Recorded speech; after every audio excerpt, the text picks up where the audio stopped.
But you would pick up something to defend yourself, because you're not just going to wait for somebody to break in. No, you are going to prepare yourself for the fight that you're about to face. Also, here's what I would do. I would call some of my friends, but I wouldn't call like your arty poet friend Stefan. Like I would call Billy Bob and T-Bone, right? That's who I would call. I would call some of the guys in our church who just got saved. Like we got some guys,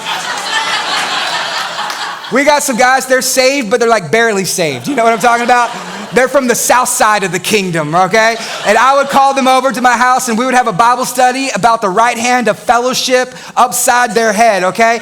But you would do something to be able to defend yourself and to defend your family. Well, worship is the way that you defend yourself against the works of the enemy. It is the way that you create an atmosphere of protection in your home for your family. Here's what the Bible says, that your worship is a weapon. And in Psalms tells us this, is that may the praise of God be in their mouths and a double-edged sword in their hands. Why? Because worship is the greatest weapon you have against the works of the enemy in your life. Listen, do you want to see breakthrough in your life? Then you learn to worship. Do you want to see God move in your life? Then you learn how to worship. Do you want to see miracles? Do you want to see revival? Then you learn how to worship. Do you want to overcome sin and temptation? Then you learn how to worship. Are you tired of repeating the same patterns in your life that were repeated by your parents and your grandparents? Then you need to learn how to worship to break those generational chains that have held you down. That you need to learn how to worship God. And here's the reason why. Because when you know that life is war, you know what worship's for.